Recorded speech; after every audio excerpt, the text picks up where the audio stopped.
prep list and produce prep together. So that's the recommendation. This version that needs to be isolated from everything else.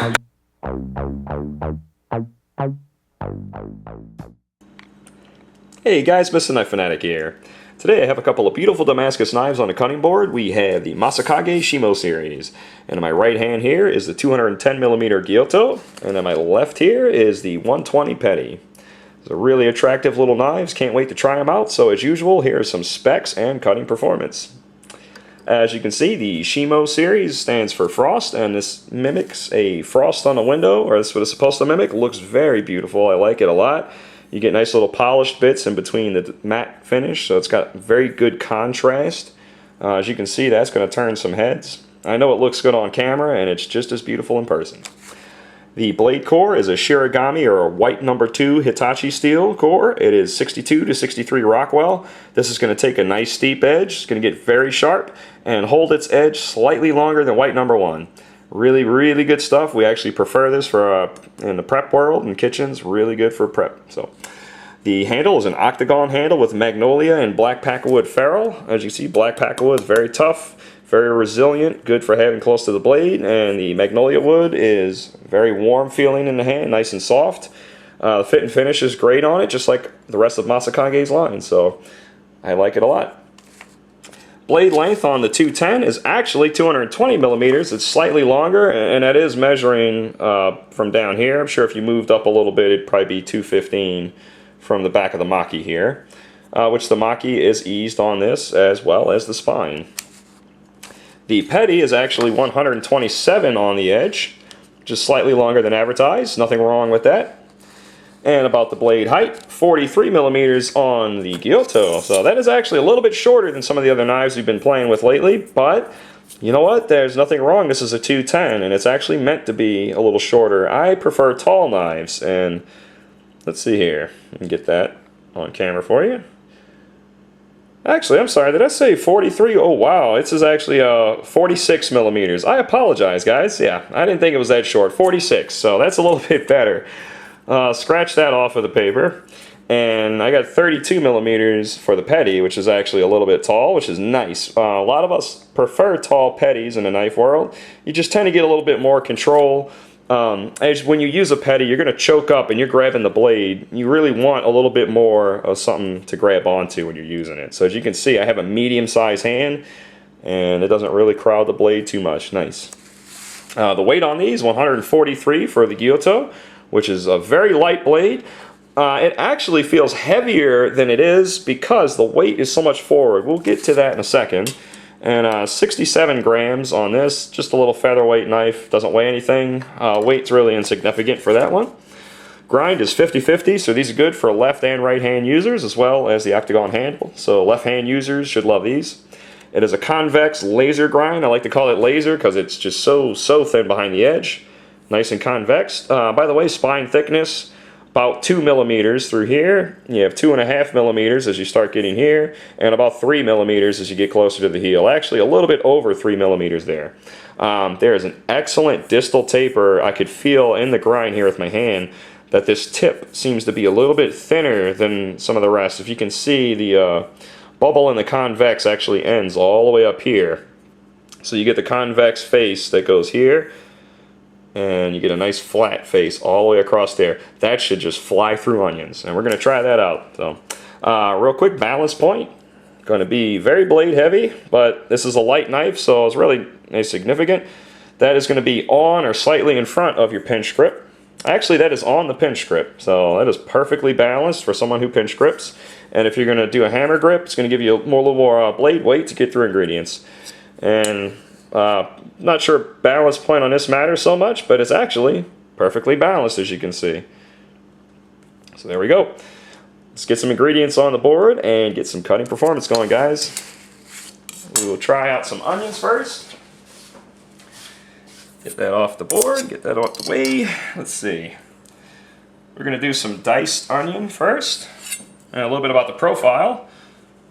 You can see we have a nice sweet spot from about here to here, so you get nice flat board contact and a nice gentle sweep all the way up. I expect this to do very well.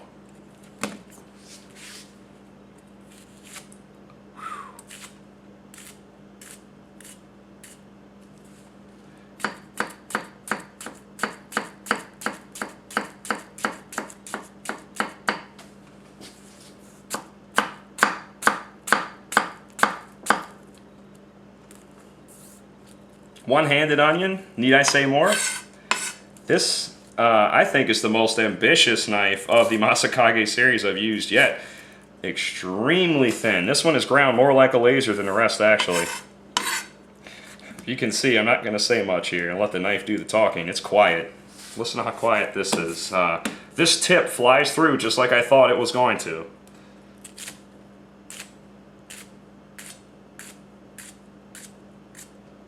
Wow.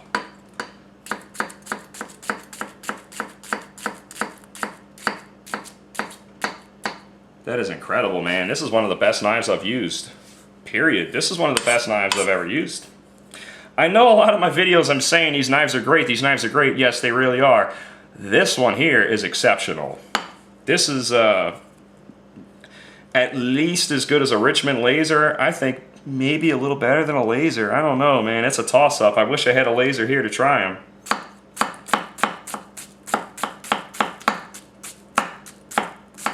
I'm really holding back right now. This knife is just dropping through, so that is something else.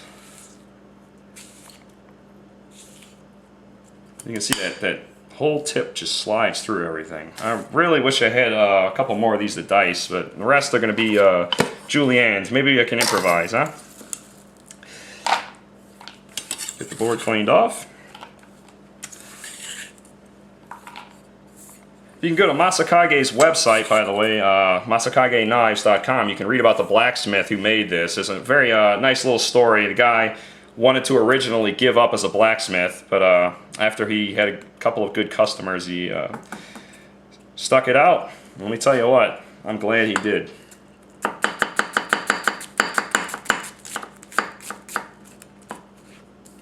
Excellent.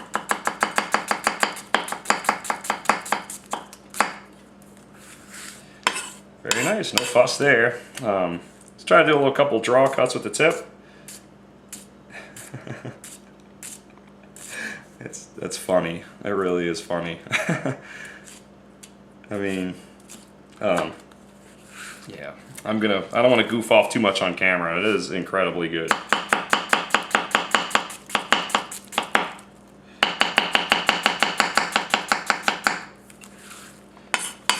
Get rid of these.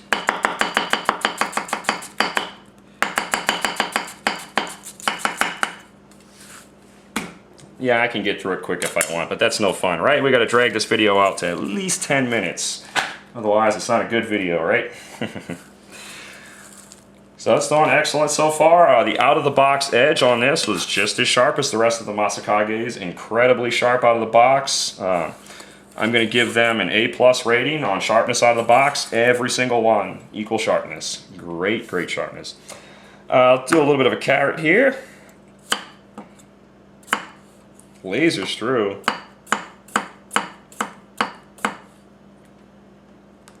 Not bad. Very thin. We'll see if the tip chops here. I don't really have a whole lot of ingredients, so we'll just do a little tip chopping.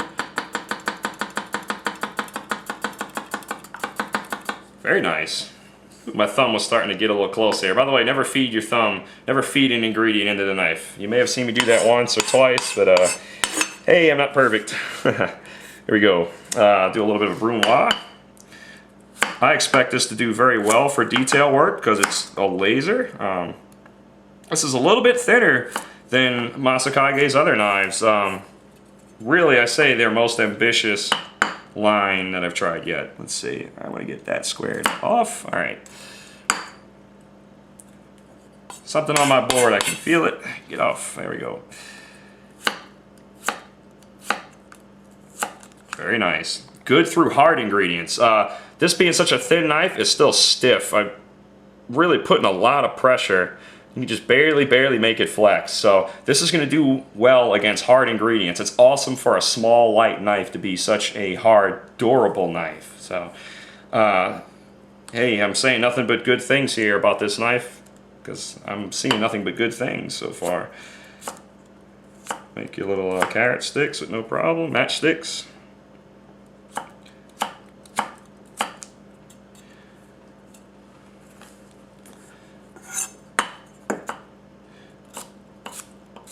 You can see the rocking profile.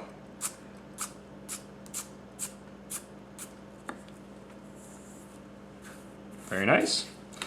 And I will use the petty a little bit here. I try to peel some potatoes with the petty without cutting myself for YouTube. Haven't really cut myself on camera in a while. Let's see how we go today. Let's see. As we just go straight towards your hand like this, yeah. Talk about never peel potatoes for a living, right? The grind here feels good so far from what I can tell.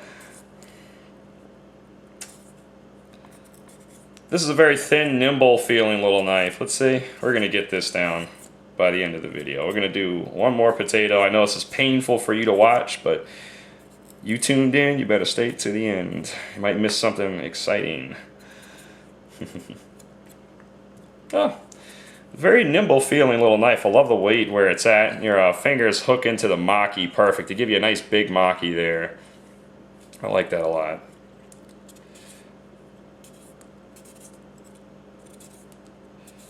Let's see. I don't know if you can. Actually, I tell you what, we're going to throw her on a board real fast and use a little tip for you. Oh, wow. That's something nice, huh?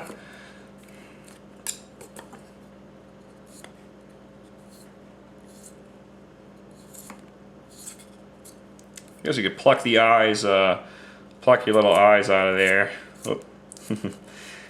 It's not cut up in the air, too. That's another thing you would try to avoid doing is cutting up in the air like this. If you're going to cut up in the air, believe it or not, you want to cut toward yourself. You do get better control that way. I know it seems counterintuitive, but believe me, it's not. Well, there we go with that, and I'll go ahead and chop these potatoes up for you and wrap the video up. First off, is it non-stick?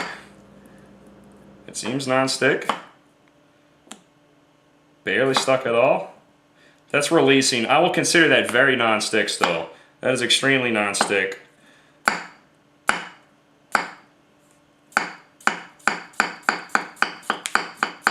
Potatoes are going to get wet and pretty much stick to almost any knife. That is a nice, beautiful convex grind with a laser thinness behind the edge. So, let's see here. What did I do to my potatoes? I messed them all up. Let you see a little more of the profile rocking on the board.